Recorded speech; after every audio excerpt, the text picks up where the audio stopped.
Hello, welcome to Bits of Black Glass, Episode 1. For today's topic, I will be talking about the inspiration of the title, or the name per se, which is Bits of Black Glass. For the people that don't know or haven't watched the introduction, I got the name from this poem I did back in high school, which was labeled Bits of Sea Glass, but I did a little twist on it to pay homage to a close friend of mine. So instead of sea glass, it's black glass. But I just wanted to read to you guys my poem and basically the outside point of view of how somebody sees me. And I say this because my old high school teacher, the class that I was in, um, it was basically like a literature class.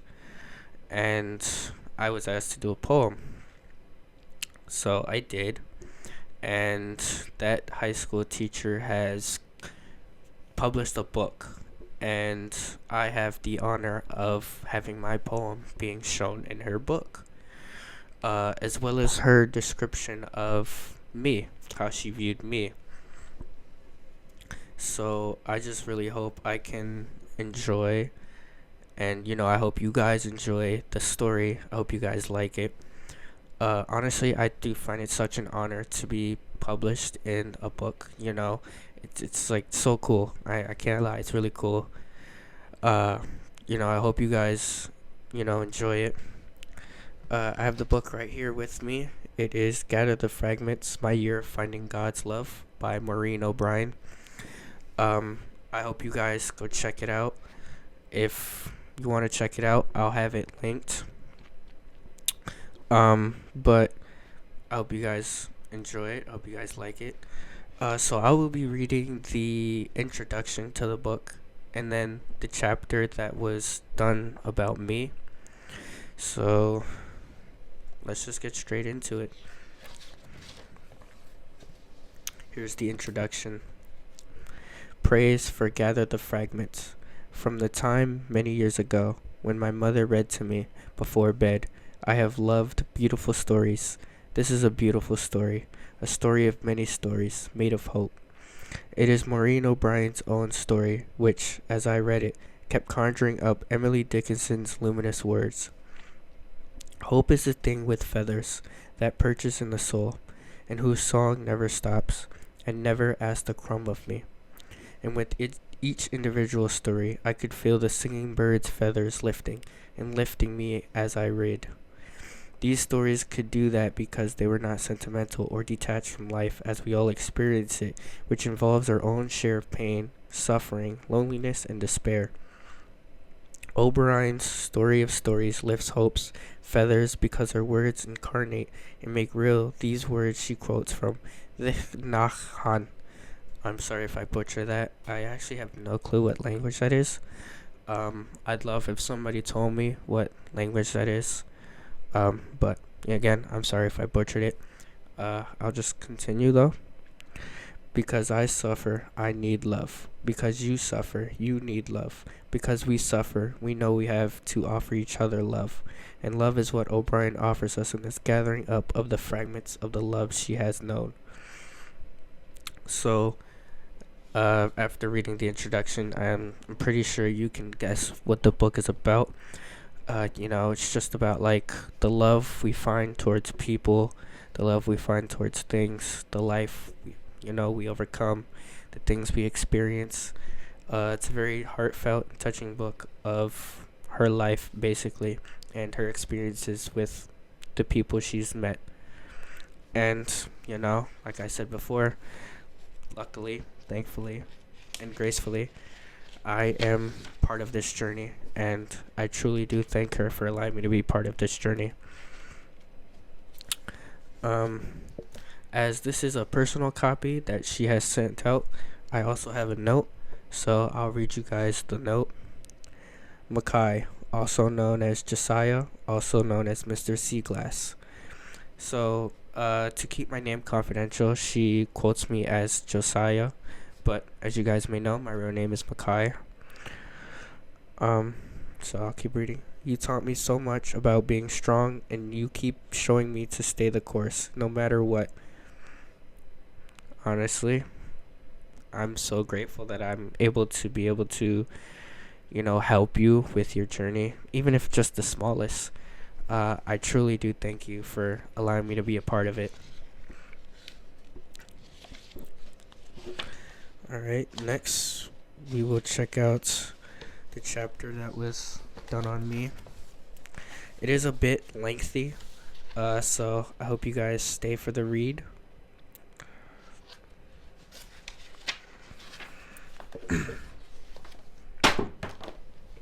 Cool. I could just drop the book, that's cool too.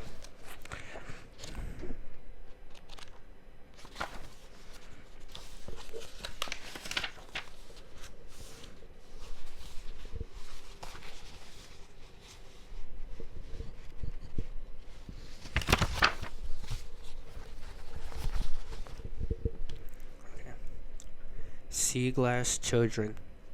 Josiah. Above all else, it is the miracle of children who bring forth more miracles. There is a boy here who has 5 barley loaves and 2 fish. John 6:9-10. It was one child who gave what he had, who held the possibility, by choosing to share, beginning the entire feast. Yesterday, I got to walk with Josiah. Quotations, me. I don't know him well, and was surprised that he wanted to walk. He's failing and will have to attend summer school in order to graduate, and I am not really sure he's going to get out anytime soon. I had him on Zoom for many months, and he never once showed his face, just a blank screen with his name. With his deep voice and edgy attitude, he sounded older, filled out, and close to manhood. One day a new kid showed up in my class, not much taller than I am, skinnier than me. He had on sapphire satin do-rag, staring at me with eyes shaped like 2 sideways mandalores above his face mask. "Guess who I am?" he said softly. I had to laugh. "Wait, no, you're Josiah." He nodded. What I know about Josiah is this. The only writing he did all year were these words: "I've been broken into many pieces, too many pieces to count." The outside of Josiah is smooth as sea glass. So off of just the first couple paragraphs, you can tell how, I how I was viewed and how her perception of me was, which was true. I kept to myself in high school. And with COVID, I was just going through a very hard time, as with a lot of people. I know a lot of people were going through a hard time in COVID. So, and them Zoom classes were not fun at all. Couldn't concentrate, couldn't focus. It honestly sucked. But, thank the Lord, I was able to graduate high school, and I can just look back at it as a little distant memory. I'm going to keep reading now. His skin, deeper brown than a lot of the other kids of color, with a symmetry to his face that is rare, born of the fact that he doesn't have many facial expressions. He doesn't say much, but when I ask him questions and give him a bit of a pause, he will answer. I tease him now and have given him the nickname Mr. Seaglass. I called home one day when you weren't coming to school much. Your mom answered and said she couldn't talk because she had a baby in the tub. Do you have a sibling? He looks at me with steady gaze, his eyes with the centers a bottomless round brown. I feel like I am seeing down into him. He pauses. Yeah, that's my brother. He's 2. He says nothing more. I wait, too. I often get the kids to open up by talking about their nicknames because they release a whole other interior world. Well, he probably can't say your name at that age, so what does he call you? Again, the pause. Jojo. He doesn't blink often, stares, makes no unnecessary movement. He's the opposite of fidgety. He's weighed down, has a flow, as if underwater. So a little fun fact. She just quoted JoJo to, keep my name confidential. But the nickname that my little brother used to call me when he was 2 was Kai. And this is actually the nickname I've grown up with for my entire life. And I actually love this nickname. You know, it's something that defines me. The nickname is me.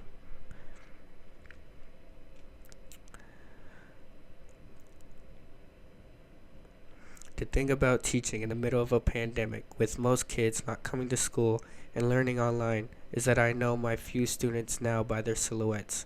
I now recognize who it is by the shape they make at the end of the empty hallways, the outlines of bodies, the pace they move at, the length of the stride. Josiah walks like an old man. There's no other way to describe it. His skinny legs are bent, his spine curved slightly. If you didn't know he was an 18-year-old, you'd think he is in his 70s. An old dude in decent shape for his age. I joked with him one day, "You walk like an old man." Everyone says that. No smile, nothing. Just the facts. It's quite true. I did get that a lot when I was younger. People used to say that, like, I walk like an old man. Or, like, I have a stride of, like, an old man. It really didn't bother me too much. Like I was saying before, I kind of stuck to myself. So it was just, it was what it was. I've learned to walk with more stride though. Try and put more confidence into my walk. So yesterday when I asked, I was surprised he chose to spend time with me. Walking around our school is underwhelming, to put it mildly. We have the gorgeous Byzantine-influenced blue dome with gold stars of the Colt Firearms Building, of course. We never tire of looking at it. But otherwise, it's the wasted parking lot on one side, empty because no one comes into the city to work at Insurity anymore. There's a bus stop shelter where not a single person has waited all year. The dim winter sun glows through the plastic shell. The spray-painted red and black graffiti looks like Japanese calligraphy. Another parking lot for Colt and the people who live in apartments upstairs from our school. I actually found that pretty weird, how we had apartments above our school. We did have a fairly small school, so I can understand it, but it was just a little odd. They all have jumpy pedigree dogs, and the small patches of grass inside oval curbs are brown from all the dog pee. Josiah and I have nowhere to go but around the deserted city blocks. The one coffee shop is still closed, windows covered in brown paper. Our one food truck is gone. The urban gourmet food truck used to park by a tree with a trunk so monstrous it doesn't even seem possible that it exists in the acres of pavements and brick. I've measured the tree with students, and it takes 3 kids with arms wide open to encircle it. All winter throughout the pandemic, I take the kids out for a mass break, and as we turned west down Highstrop Avenue, the wind picked up, bringing us aromatic gusts of the lunch menu that day, and we collectively made guttural noises of how much we all desired that food. Then we laughed at how beastly we sounded, half filled with delight ignited by the steaming spicy food, and half filled with despair that we were all so worn out and hungry. Okay, I'm going to just turn to the next page. It's pretty hard trying to turn a book with one hand.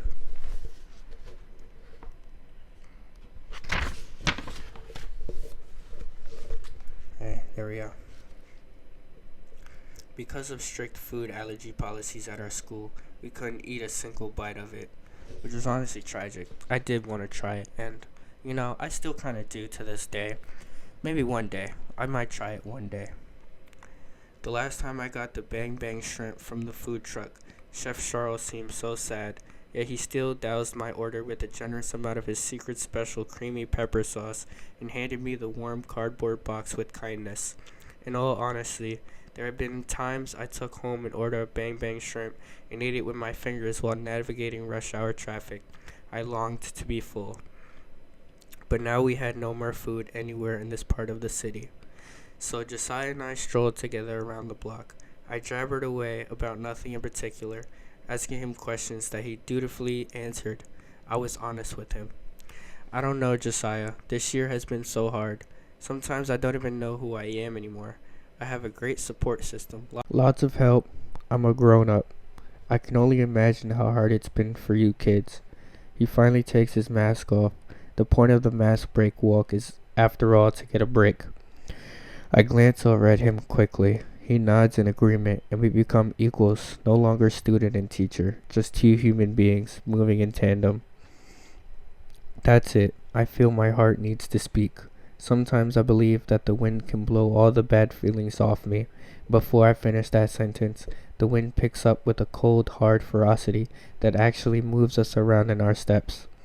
My impulsive declaration got such an eerie and immediate response that when I glance at his face again, he has the tiniest of smiles. I have never seen him smile. Mr. Seaglass, see. I had a lot of bad feelings that I needed to get rid of. We reached the straightaway along the parking lot. I now know he's okay with my talk. That to him, I'm sort of like a radio playing in the background. Nothing for him to worry about. You were the only one in your family until your little brother. He nods. Yes. Was it hard to be the only one for a long time then he came along? It was hard, he admits. So, and I know this was like a really long time ago, and I don't expect her to remember every single detail. But I actually have an older sibling and a younger sibling before my youngest brother. So that part was a little incorrect, but that's okay. It's just a small little error. Yeah, I was the second child for a long time. Then when I was 5, my little brother came. So that's also just slightly wrong. My little brother actually came around when I was 16. So, I definitely have a lot of years between him and me. Also, I do have an older sibling and a younger sibling. So, he wasn't, the only one that, I wasn't the only one until him. I remember something that I want to tell Josiah. When my little brother was 2, he had his little red car, just big enough for him to sit in. I stopped walking to act the whole thing out. Josiah turns to face me. It had this enormous rubber band in the bottom, so I'd have to push and push it backward to wind it up. Then, when it reached the end of being wound up, I have stepped backward on the sidewalk, pretending I am pushing the tiny car. Then, when I let it go, he'd go shooting down the street. He loved it. It's as if my own little brother, laughing in his little convertible sports car, just went whooshing past us down the street toward the fire hydrant by the soup kitchen, empty now, no men getting hot meals since the pandemic began. My brother has a car, he says. Is it electric? He nods. We head back to the doors at the rear of the school, past the broken window. The wind has stopped for a minute, and the sun warms us up.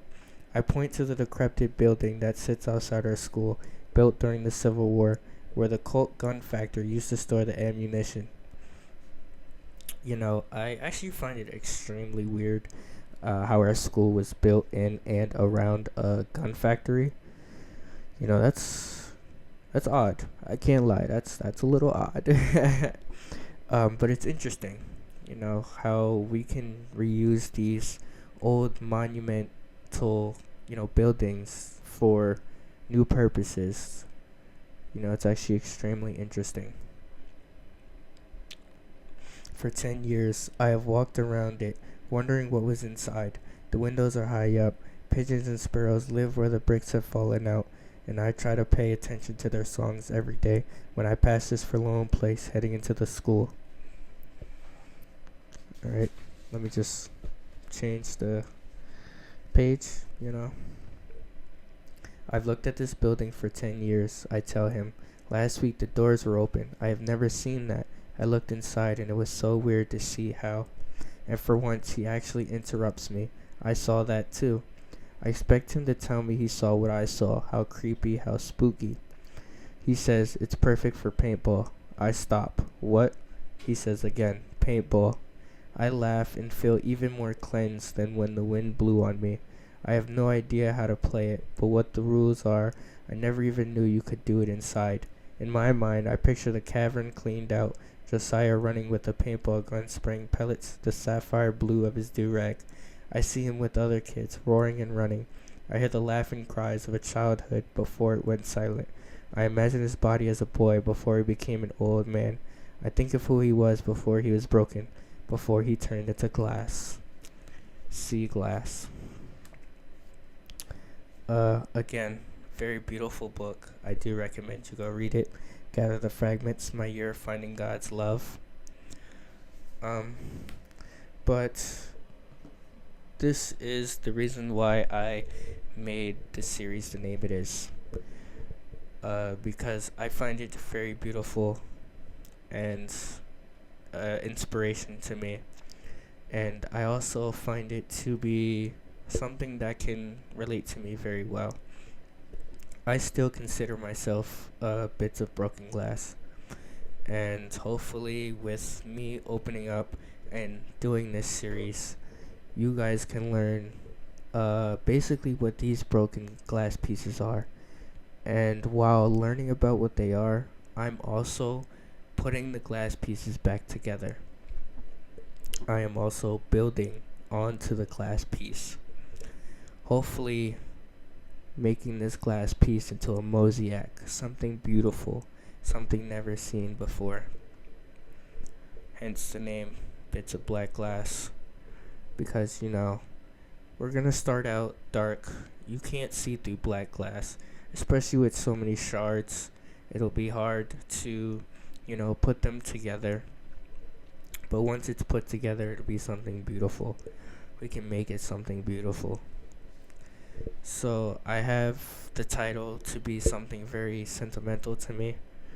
I'm hoping this series does well. I'm hoping you guys enjoy it as much as I do. And even if the series doesn't do well, I still enjoy these talks that I can have with you guys. Even the small few that, listen or watch. And honestly, I just hope we can have a good time. I hope we can have some good serious talks, some good fun talks. But basically, I just really wanted to tell you guys the backstory of the name or the title of this series. I just want you guys to understand basically me just a little bit more as we go ahead into the future.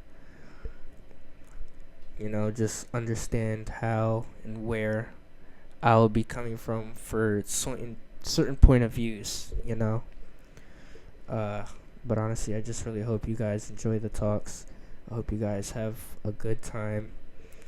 I hope I get to have some interactions with you guys. I hope I can, start bringing people along onto the show.